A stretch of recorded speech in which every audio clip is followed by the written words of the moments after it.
I thought family reunions were for laughter. That was until my daughter-in-law swung her hand at my face. The room stopped. Then, the woman at the back table stood. She was my lawyer. You think you know who is in charge in this room? The contract was on my side. When family is the abuser, justice needs witnesses, cameras, and one final, hidden card. My name is Lydia Hartwell. I am 62 years old. It has been just over 1 year since my husband died, and I came to this reunion believing that family was the only true sanctuary, the only thing that holds you when the world falls away.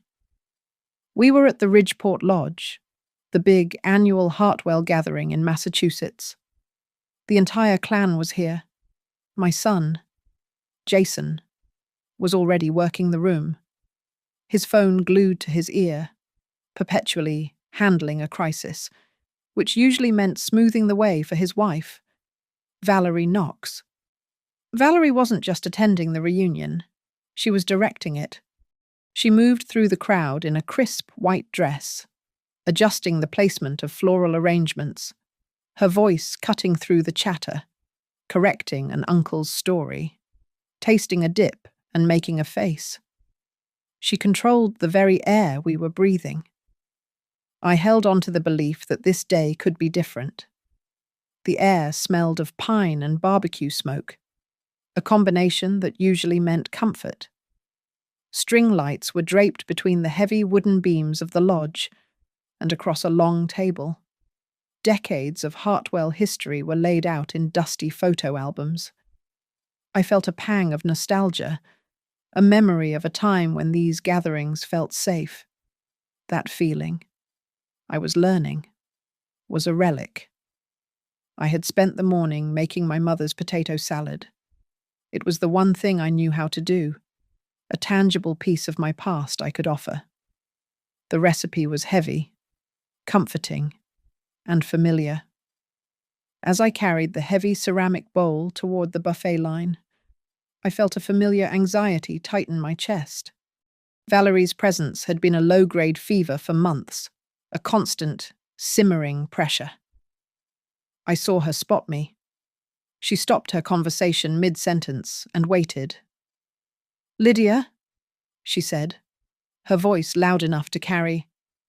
"What is that?" "It's the family potato salad. Dear, your grandmother's recipe?" Valerie let out a sharp, incredulous laugh. "That you brought that? It's 2025. That dish is nothing but heavy butter and nostalgia. Lydia, who are you trying to poison with that old-fashioned slop?" The air went thin. The buzzing of the reunion died instantly.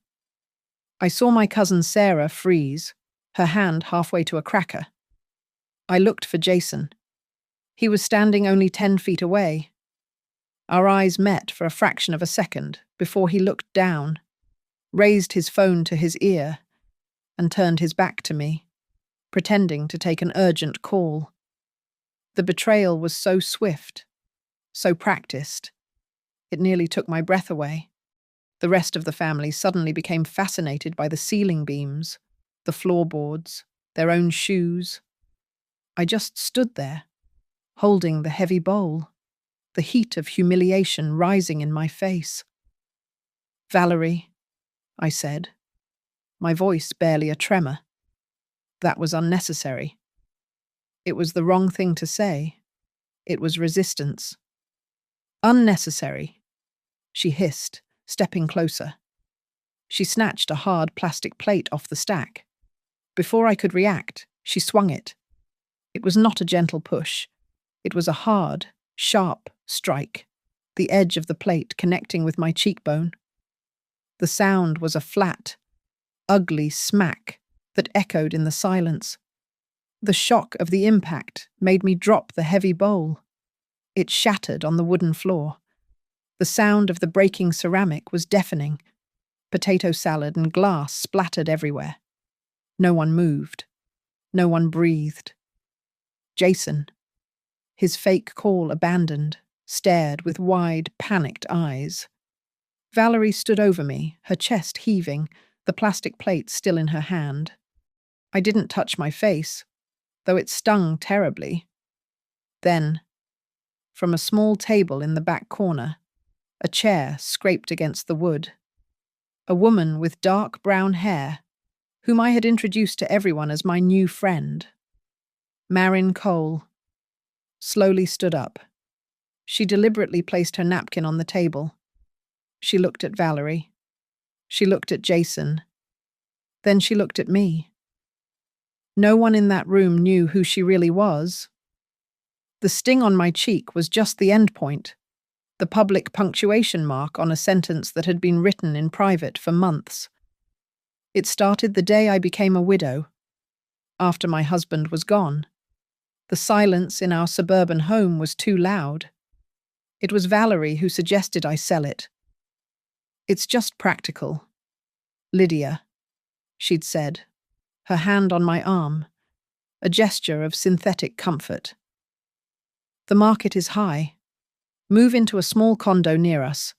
It's temporary, just until you're back on your feet."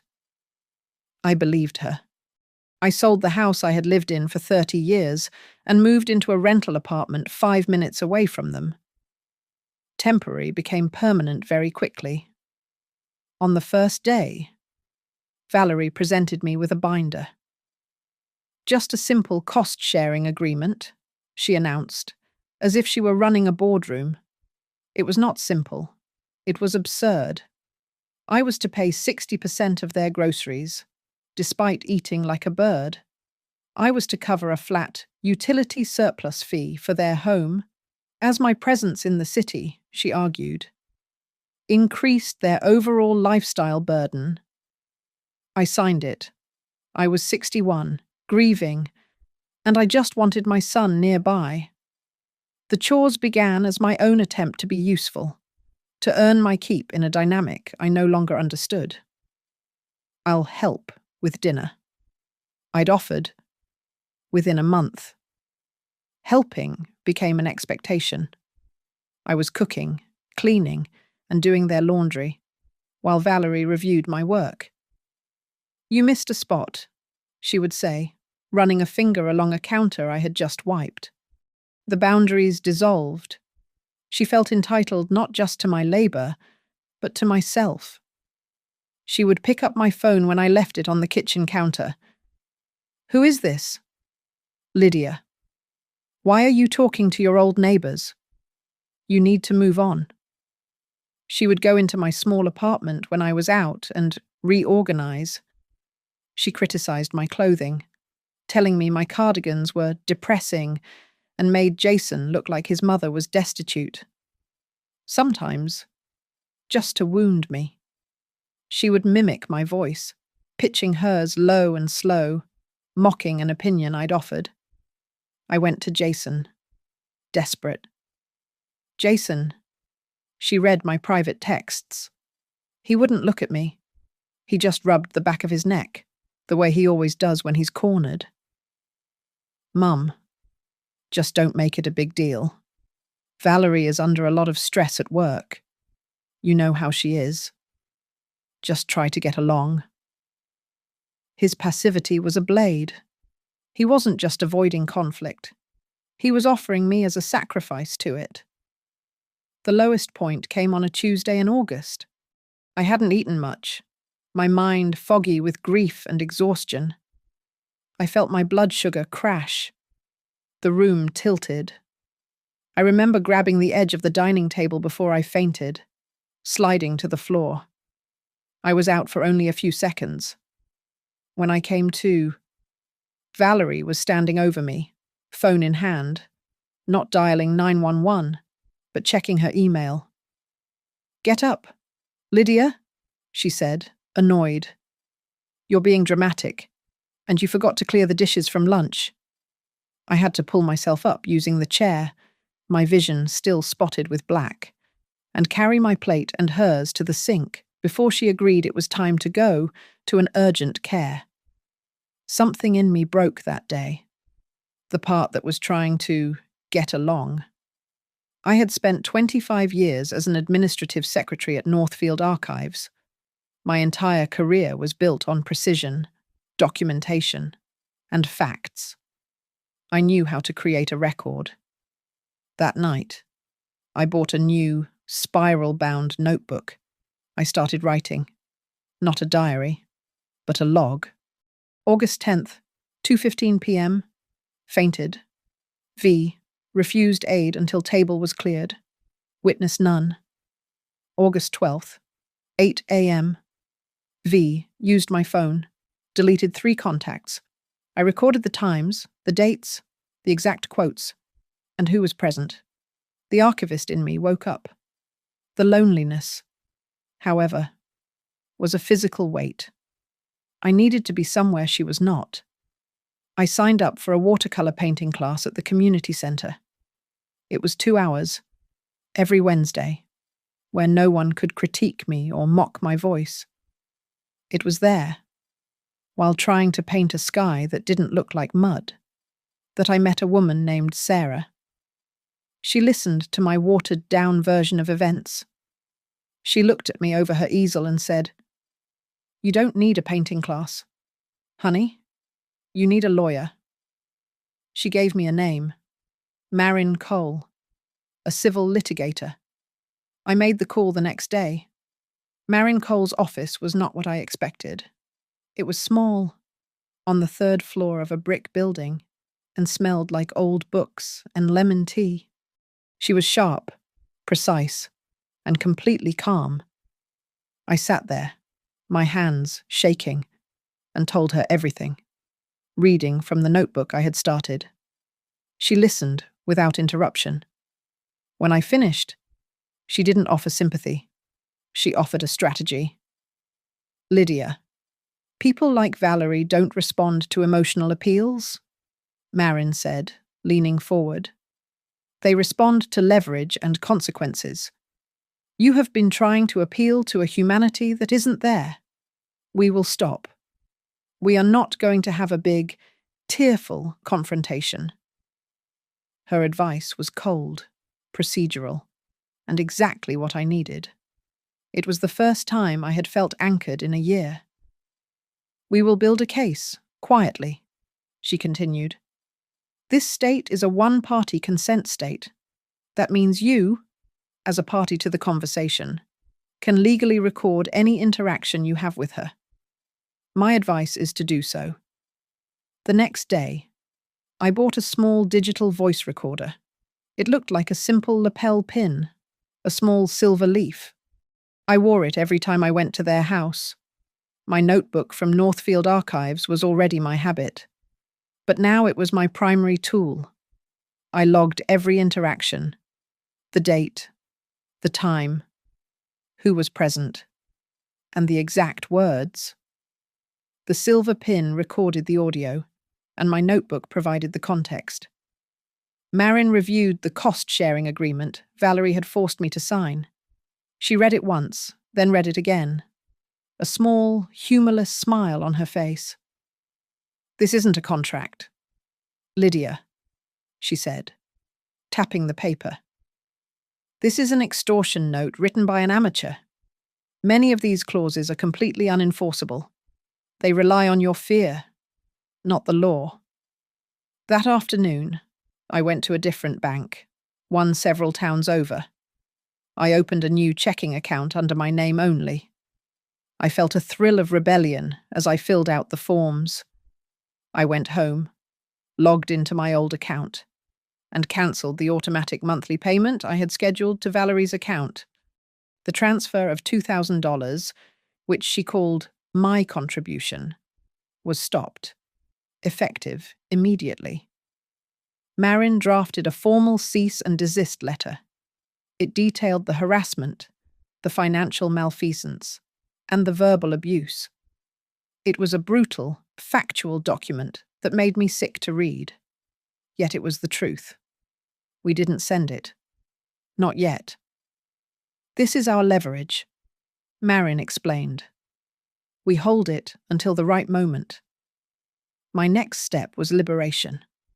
I couldn't bear the thought of Valerie touching my husband's things, She had already criticized his old office chair, suggesting I throw out the relic.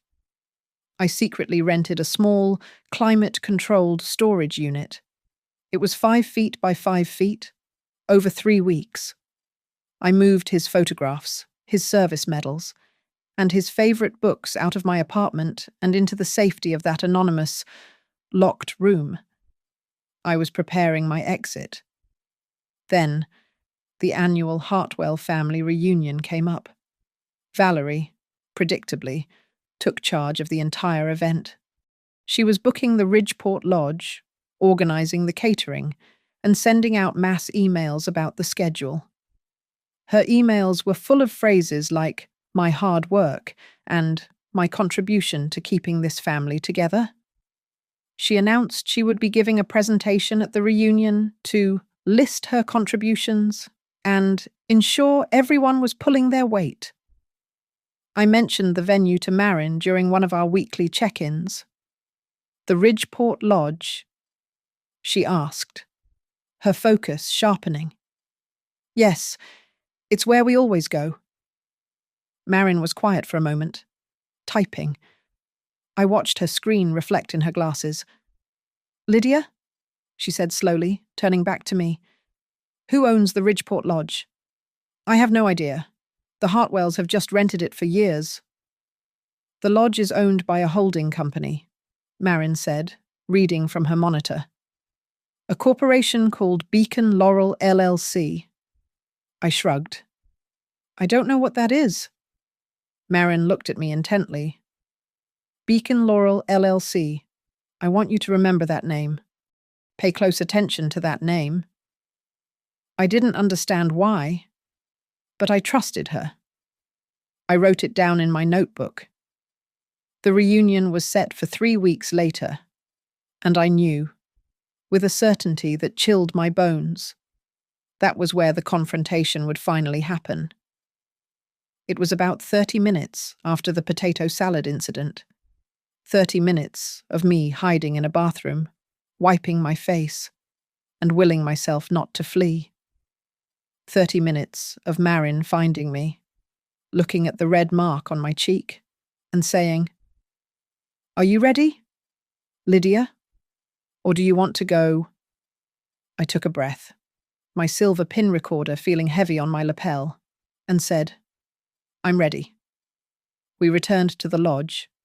Valerie was at the front, standing next to a large television screen, a laptop connected. She was beaming, in full command. "If everyone could gather around," she called out, her voice bright and false. "I just want to take a moment to celebrate the family's transparency." Jason stood beside her, looking like a hostage, forced to smile. Valerie clicked a button. The TV lit up with a spreadsheet, a slick-looking application. "As you all know, I've been managing a lot of the family's shared expenses, especially since Lydia moved closer. I found this wonderful app to track everything." She projected a pie chart. "This is just for accountability." The room was uneasy. People shuffled. "For example," she said, her voice dripping with condescension, "we can track incidentals, like paper products." She clicked again.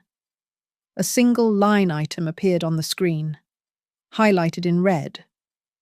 "Lydia Hartwell owes $137.42 for napkins and paper towels." A few people gasped. Jason laughed. A high, nervous sound. "It's just an app, folks, just a tool." Valerie wasn't done. She turned to me, her smile a weapon. "You have to pay your share. Lydia, your time, where you just got to sit back and be taken care of. Well, that time is over." The room was dead silent. The humiliation was thick and suffocating. This was her goal. To show everyone that I was a burden, a charity case. I felt my hand move to my pocket, my thumb finding the smooth, cool case of my phone. Marin had taught me how to connect it to a small, hidden Bluetooth speaker in my purse. I looked at Valerie, her face triumphant, and I kept my voice perfectly level. Thank you for the lesson in transparency.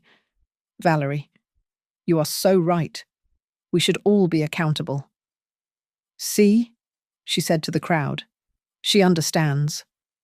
And in the spirit of transparency, I said, my voice clearer now, I think we should all hear the raw data. I pressed play. Valerie's voice, not the polished presentation voice, but a raw, vicious snarl, erupted from my purse. You are a useless, dried-up old woman. Do you hear me? You are a parasite.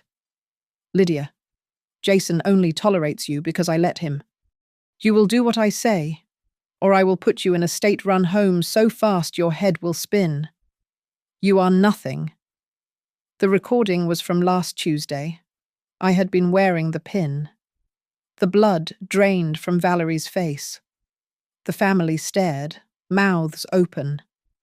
I saw my sister-in-law's eyes fly to Jason, pleading with him to do something.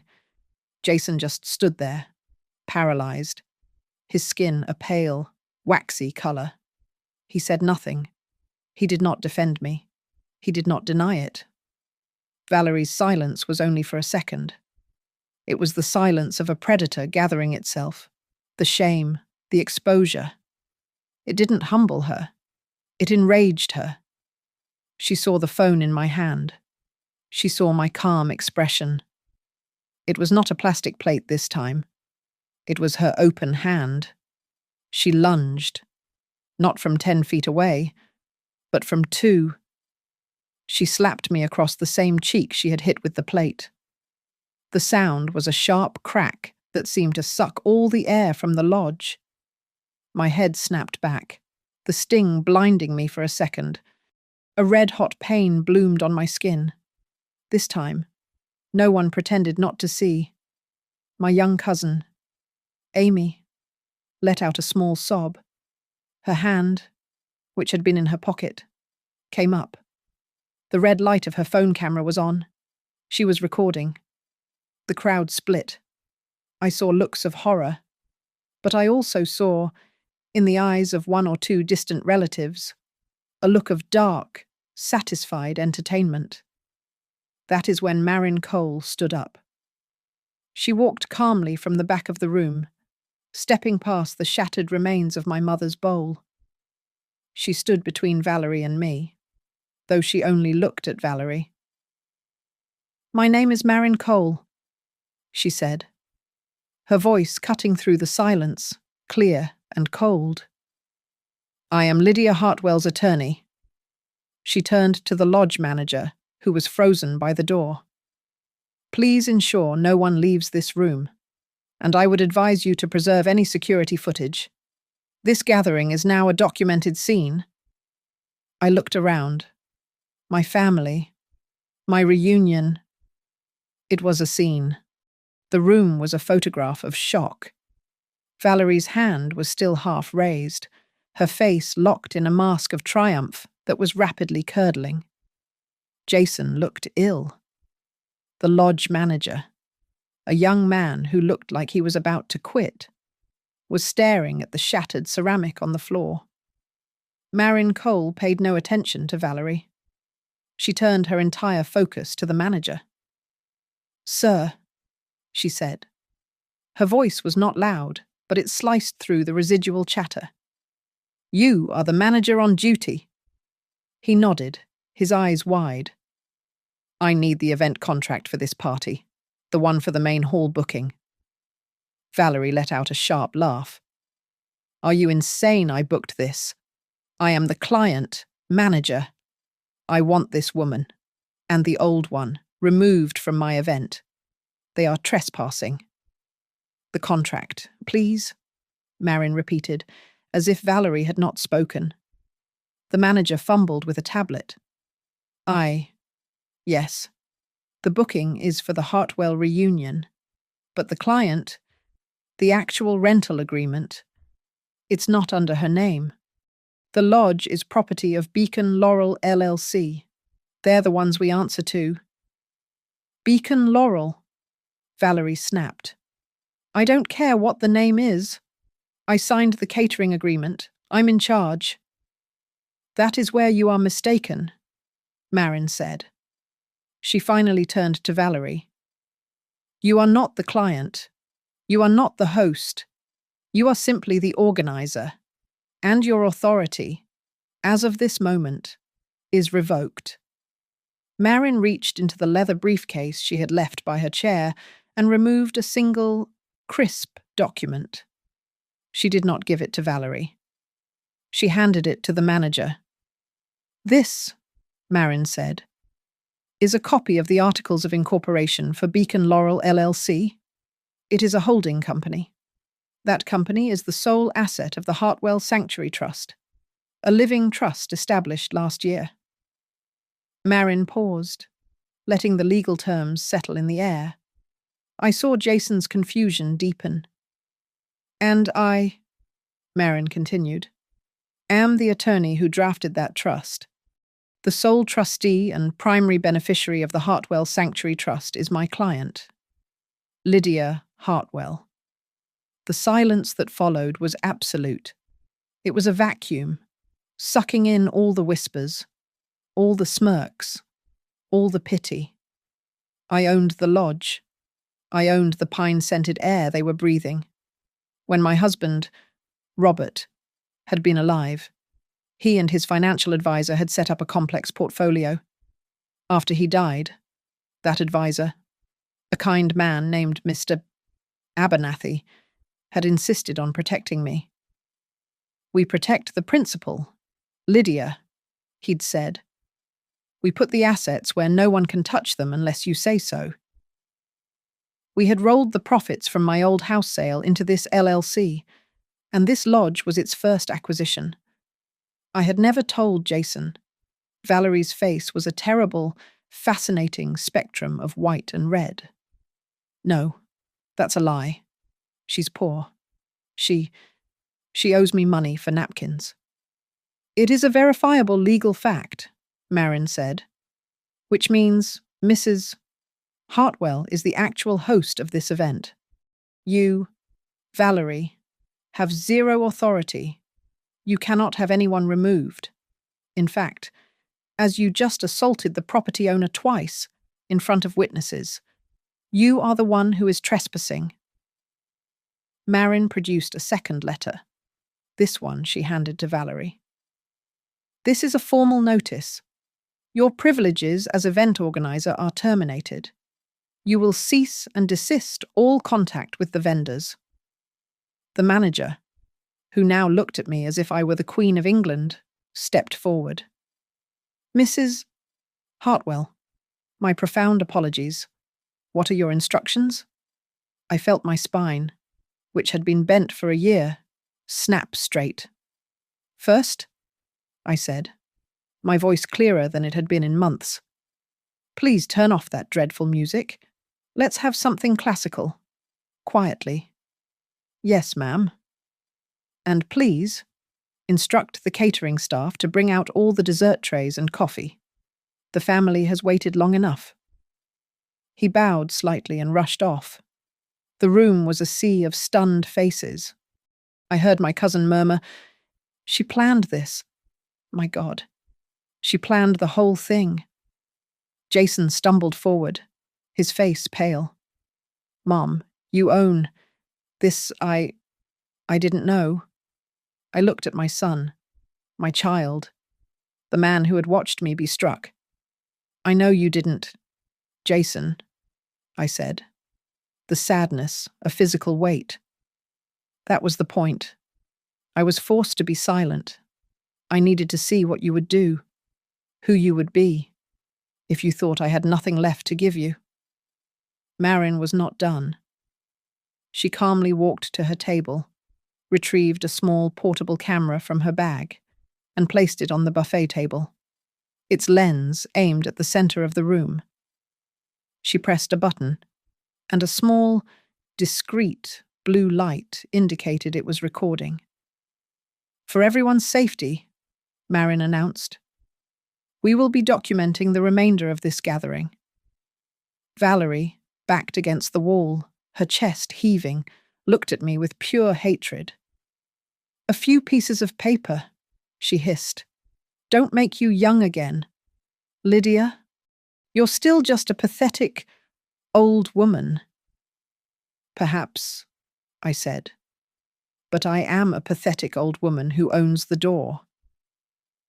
Marin Cole let the revelation of my ownership hang in the air for a beat, just long enough for the family to absorb it. Then, she turned her attention back to the television screen, which was still glowing with Valerie's spreadsheet of my debts. Now, Marin said, her voice pulling everyone's focus. Let's address this. The accountability, as you called it. Valerie. My client was kind enough to provide me with the login to this application, and my office ran a preliminary audit. Marin pulled another document from her briefcase. This one was thicker. You presented this as a cost-sharing app, Marin said. But it seems to be functioning as a private slush fund. Let's look at the grocery receipts you filed under shared expenses. She didn't need the TV. She began to read.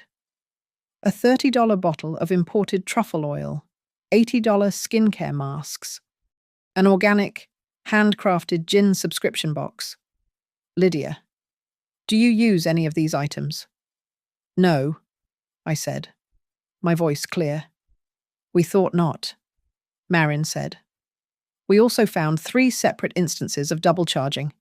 You charged Lydia for the same electric bill twice in May, June, and August. And my personal favorite. She looked directly at Valerie, who seemed to be rooted to the floor in a state of pale fury. A $100 charge for pet care services. Lydia, do you own a pet? No, I said. No. But Valerie, you do, don't you? A French bulldog named Brutus. My cousin Sarah let out a choked sound, half laugh, half gasp. It appears, Marin said, that you have been systematically defrauding my client under the guise of family obligation. She stepped forward and placed the thick document in Valerie's hand. This is a formal demand letter. It outlines the preliminary total of $6,450 that you have extorted from Lydia. We are demanding full repayment within 30 days and a permanent cessation of this financial harassment. Valerie stared at the paper as if it were on fire. That's not all, Marin said, turning to the room. Valerie's claims were not just private. She made them public, as we all just witnessed. She has also made them to other members of this family in an attempt to isolate Mrs. Hartwell. Marin held up another sheet. This is a list of witnesses who have already provided notarized statements regarding Valerie's campaign of verbal abuse and financial defamation. It includes 2 other family members present in this room, the treasurer of Lydia's former church, and her next-door neighbor. My Aunt Clara, my late husband's sister, suddenly spoke, her voice shaking with an old-world indignation. She's right, I heard her. Valerie called me last week. She told me Lydia was irresponsible with money, that she was draining Jason dry. She said Lydia was becoming a problem. Aunt Clara looked at Valerie with pure disgust. I heard it all. Marin nodded. Thank you. Mrs. Hartwell, this public performance, she motioned to the TV, wasn't just an insult. It was defamation. If you ever again speak about my client's finances or character in public, we will file a civil suit for slander that will be far more costly than your gin subscription. All eyes turned to Jason. He was trapped. He looked from his wife, now exposed as a thief, to me, the mother he had abandoned to her. His silence, The silence I had begged him to break for a year was now the most damning evidence of all. He had known, he had watched, he had been complicit. Valerie finally found her voice, though it was a desperate, thin shred of the confidence she'd had minutes before. I was just managing the finances. This is an invasion of privacy. I was trying to keep our household solvent. Marin Cole gave her that small, cold smile I remembered from her office. That's an interesting word for it, she said. But in the eyes of the law, Mrs. Knox, management does not include exploitation, and solvency does not mean stealing from a widow. Valerie's face, which had been pale with shock, now flushed a deep, mottled red. The defiance returned. She jabbed a finger, not at me, but at the lodge manager, who was standing nearby, watching me for instructions. "Get her out," Valerie seethed. "I don't care what she says. Get security. Get her out of my party." The manager looked at her, then at me, then back at her. "Ma'am, I cannot. Mrs. Hartwell owns the property. You are the one who just assaulted her. If anyone is to be removed, it will be you." Valerie looked as though he had slapped her. It was then that Jason, my son, finally moved. He didn't move toward his wife. He didn't move toward me. He moved to the center of the room, his hands half raised, a desperate, pathetic peacemaker. "Mom," he pleaded, his voice cracking. "Mom, please, let's just stop. This is a family reunion. Can't we just stop this? Let's just try to have a nice day. For everyone." The words were so familiar. Stop. Mum, don't make a scene. Just get along. I looked at him, the man my child had become, a hollow shield for his wife's cruelty. "A nice day for whom? Jason?" I asked. My voice was quiet, but it carried. "Whose joy are you protecting right now has—" I nodded at Valerie. "Because you have never once, in an entire year, been concerned with mine." His plea had split the room. I could see it. The Don't Make a Scene camp huddled near the fireplace. My Uncle Robert, a man who believed politeness was more important than truth, was shaking his head, muttering about airing dirty laundry. The It's About Time camp was clustered near Aunt Clara. They were watching, their faces grim but vindicated. They were the ones who had been pushed aside by Valerie in the past, the ones who had seen and said nothing until now. Through it all, Marin Cole was an island of absolute calm. She stood near the buffet, next to her small recording camera. She was not engaging. She simply, pointedly, looked at her watch. She knew what I knew we were waiting. She had made a call from the restroom after the first assault. We were waiting for a community police officer to arrive to take a report on the battery. The second slap had only made the case stronger. I stood there, my cheek throbbing, the adrenaline making me feel strangely light. I thought of my late husband, Robert. I thought of his hands. They were large, steady hands, a carpenter's hands. They had built the bookshelves in our old home. They had held mine when I was in labor with Jason. They represented a world of quiet, steadfast peace, a peace that had been stolen from me, first by death, and then by the very people who should have protected me. Thinking of him, of that solid, unwavering goodness, I felt my back straighten. I was not that weak woman in the kitchen anymore. My niece Amy, the one who had been recording on her phone, walked across the room. She ignored her mother, who hissed at her to sit down. She came right up to me, in front of everyone, and wrapped her arms around me. She was 19. She whispered in my ear. I saw everything. Aunt Lydia. I recorded both times. I have it. She pulled back, her eyes full of tears, and looked at me with a respect I had not seen from anyone in my family for a year. That small act of courage seemed to break Jason. He finally looked at me, his face collapsing. Mom, I can't, he whispered, a terrible, wet sound. I can't control her. I can't control any of this. I don't know what to do. The raw helplessness in his voice was pathetic. He was a boy in a man's suit. You don't need to control anything. Jason, I said, the words coming out harder than I intended. You just needed to be right. You just needed to be decent. And you failed. Valerie, seeing she had lost the room, seeing her husband was crumbling, did what she always did. She retreated to her phone, the modern-day weapon. She stormed toward the exit, stabbing at the screen. I'm calling my own lawyer, she shrieked. This is entrapment. This is elder abuse against me. She hit the call button and raised the phone to her ear, but in her haste, her shaking fingers hit the wrong icon. The speakerphone blared. A man's voice answered. Jeffries. Jeff, she's trying to ruin me.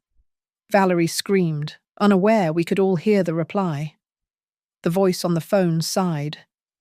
Valerie. What now? Did you buy another thing you can't return? No, she shrieked. The old hag. Lydia. She set a trap. She brought a lawyer. She's trying to take Jason's inheritance. Valerie, the man's voice said, flat and tired. There is no inheritance. I told you that. Jason is a junior beneficiary on a trust he can't touch. The old lady is the trust. Now stop calling me on Saturdays. He hung up. Valerie stared at the phone. The entire room had heard.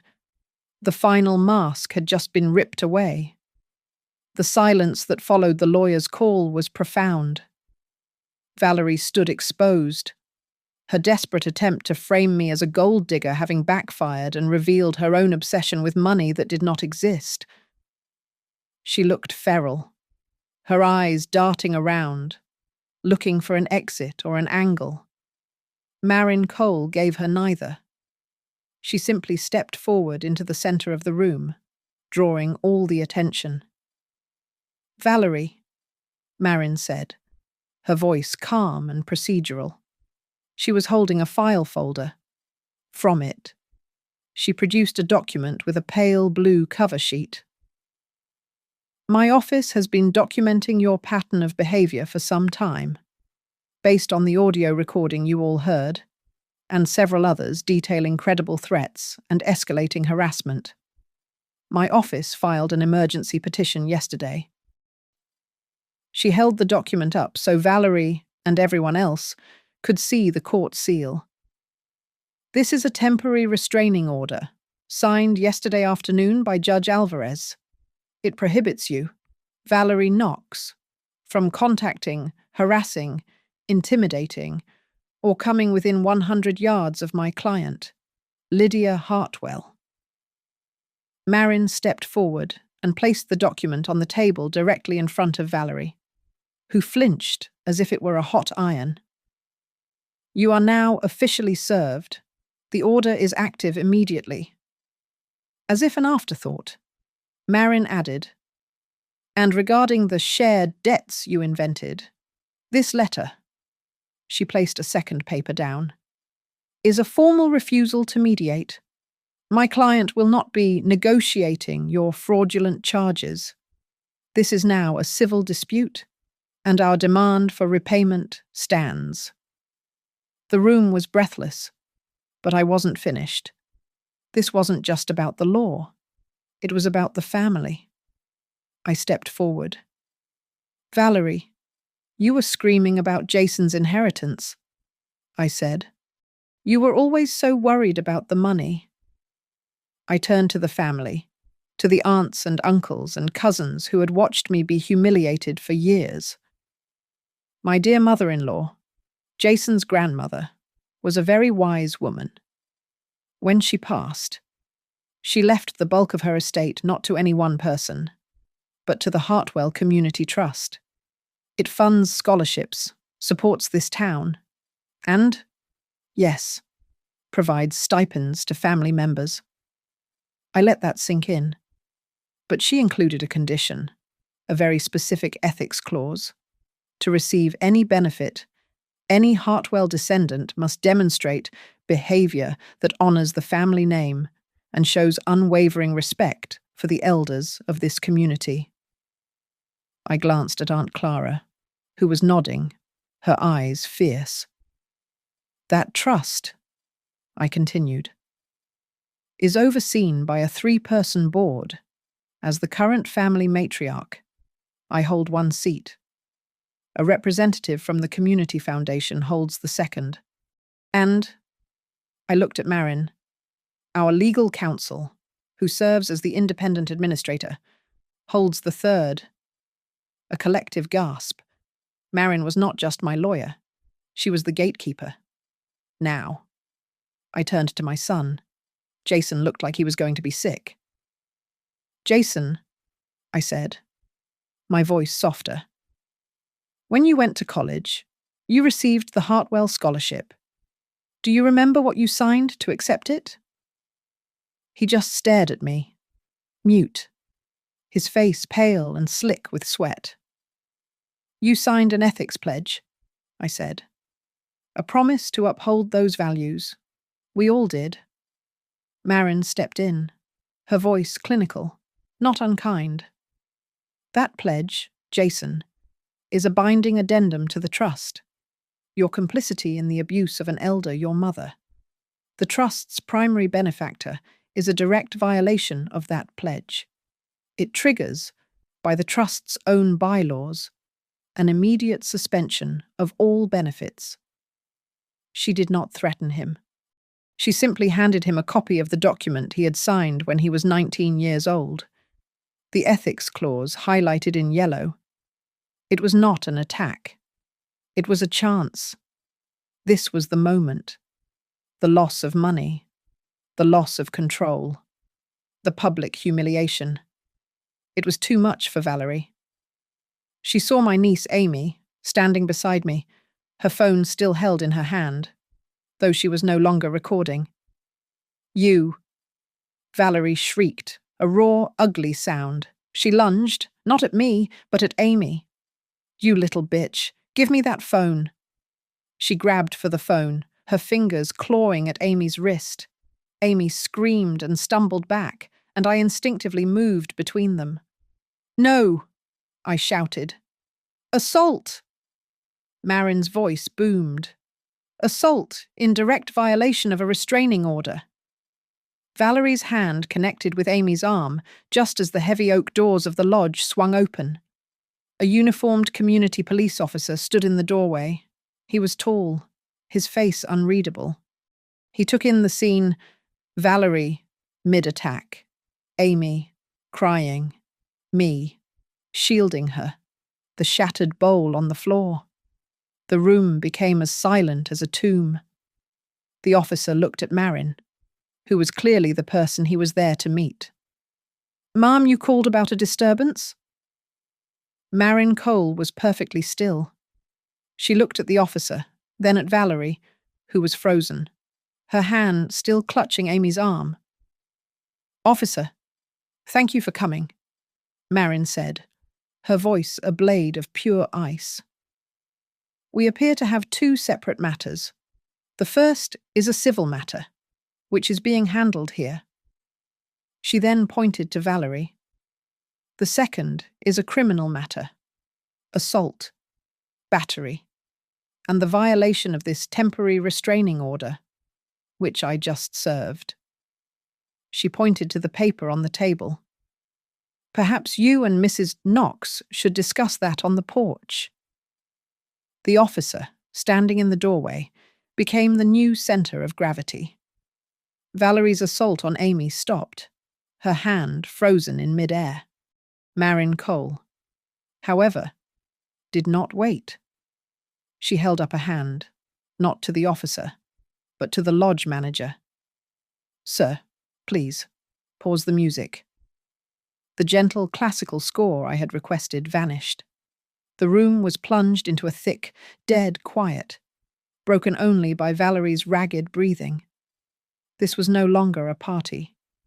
It was an tribunal. "Officer," Marin said, her voice projecting into the silence. "If you would give us 10 minutes. This is a civil and trust matter that these witnesses must hear. Your presence only helps to formalize the record." She did not wait for his answer, but turned to the family. She walked to the center of the floor, standing next to the shattered remains of my bowl. "For the purposes of the record," Marin announced, her voice devoid of all emotion, "I am now creating an official log of events." She pulled a slim report from her file. "At approximately 2:45 p.m. this afternoon, in this lodge, Lydia Hartwell was verbally threatened and publicly defamed by Valerie Knox. The audio of a previous, separate threat was played." "At 2:50 p.m., she continued, "Lydia Hartwell was physically struck in the face by Valerie Knox using a plastic plate. At 2:53 p.m., I took a time-stamped photograph of the resulting injury, a 2-inch contusion on my client's left cheekbone." "This is insane!" Valerie burst out, her voice high and cracking. "You can't— Officer, she's trapping me." Marin finally looked at her. It was the look of a scientist observing a failed experiment.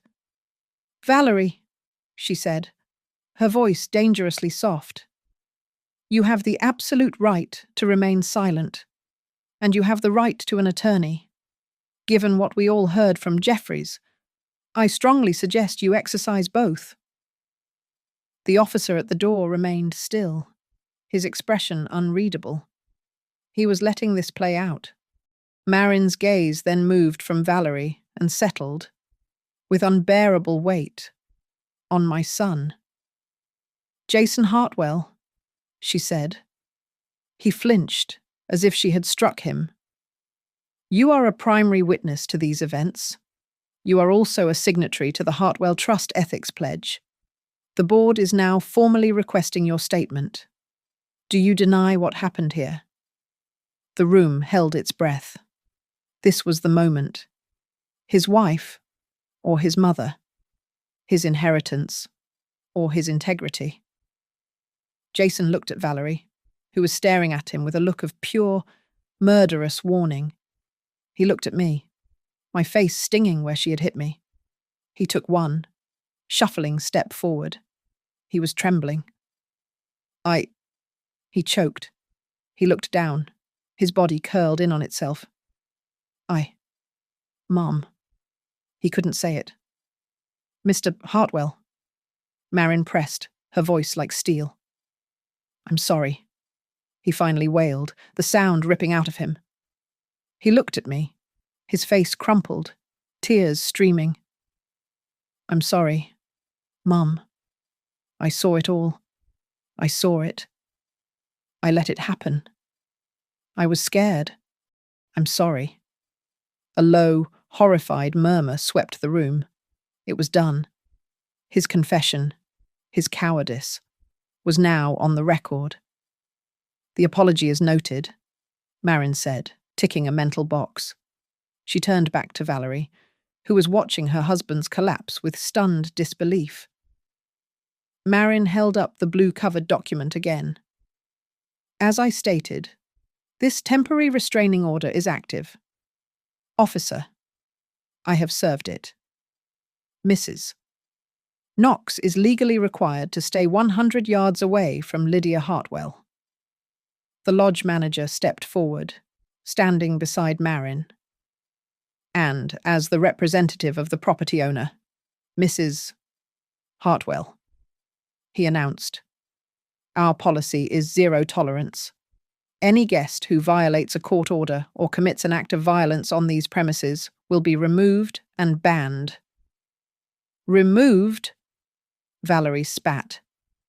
"You are not removing me from my own family." She looked at me, her eyes narrowing to slits. The realization that she had lost, that her husband had folded, that the money was gone, that her power was shattered, hit her all at once. It was a final, primal break. "You," she hissed, "you did this. You old, worthless." She lunged, not at Jason, not at the door, at me. She broke the final boundary, but she never reached me. The officer was on her in an instant. He didn't grab or tackle. He simply moved between us, a solid wall, and took hold of her arms. Valerie fought, kicking and twisting, but he was immovable. "Ma'am," the officer said, his voice bored. "You just violated a court order in my presence. You are under arrest." The sound of the handcuffs clicking shut echoed in the dead silence. Valerie began to scream, a raw, animal sound of pure rage. Amid the chaos, as the officer began to lead my shrieking, struggling daughter-in-law toward the door. Marin Cole calmly looked at her watch. She looked at me, at Jason, who was weeping against the wall, and at the horrified family. "One moment, officer," she called out. The officer paused, his hand on Valerie's arm. Marin reached into her briefcase and pulled out one last document, a thick, sealed envelope. "There is one final document," she said. I looked at the envelope. I looked at my son. I took a deep breath. This was the end. This was the last card. The officer held Valerie by the arm, her screams echoing off the high beams, her face distorted. Jason was a ruin, weeping against the wall, a man completely broken. The family stood like statues, a silent, horrified audience. Marin Cole ignored the chaos. She had held up the sealed envelope, and now she stood in the center of the room, her voice the only solid thing. "Officer, before you remove Mrs. Knox," she said. "The board of the Hartwell Community Trust convened this morning in an emergency session." She tore the seal. The sound was quiet, but it seemed to rip through the room. She pulled out the final document. "This," she announced, "is the official resolution of the board." She looked at Jason, who looked up from his hands, his face a mess of shame and terror. "Effective immediately, the board has voted unanimously to suspend all benefits, stipends, and access associated with Jason Hartwell from the Hartwell Community Trust." He made a small, strangled sound. "This suspension," Marin continued, reading from the paper, "is temporary. It will be lifted only when Mr. Hartwell successfully completes 3 specific requirements." She did not look at him, but at the family, at the witnesses. 1, completion of a certified psychological counseling program focused on spousal abuse and family dynamics. 2, completion of a family responsibility and ethics course. And 3, 200 documented hours of community service at the Northfield Senior Center. It was not just a punishment.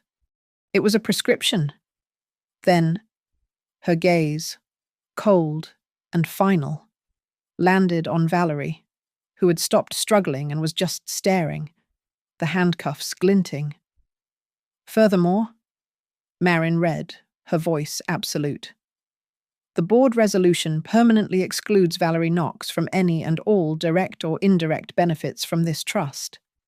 This exclusion is final, based on documented evidence of elder battery, financial malfeasance, and repeated violations of the trust's ethics clause. The money line was cut. The access was gone. Marin lowered the paper and looked at the officer. And finally, this property, the Ridgeport Lodge, as an asset of Beacon Laurel LLC, operates under a zero-tolerance policy for violence. My client, the owner, demands that policy be enforced. The officer nodded curtly. The TRO is active. Her presence here is a violation. She must leave the premises immediately and is prohibited from any contact. He looked at Jason. Sir, you will need to arrange for your wife's personal items. She is not permitted to re-enter. Valerie's face was white. Jason, my son, slid down the wall until he was sitting on the floor. He put his head in his hands, his shoulders shaking. He didn't look at his wife. He looked at me, his eyes pleading, destroyed. I just looked back. I felt the sting on my cheek. I felt the exhaustion of a year of fighting. I said only one thing. Justice begins with boundaries. Jason. The family was frozen. No one spoke. In the dead silence.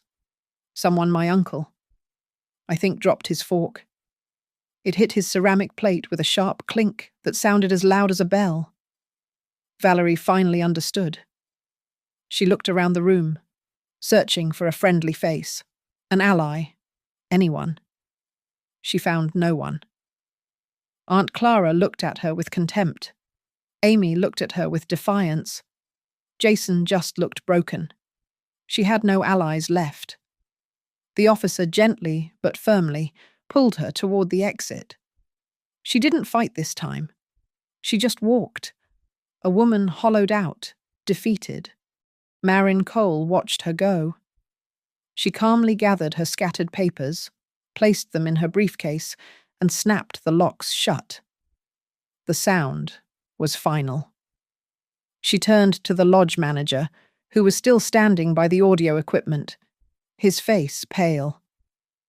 You may restore the music now, Marin said. The heavy oak doors opened. Bright, harsh daylight from the porch flooded the dim room, silhouetting the officer and his prisoner. Then the doors closed. Valerie was gone.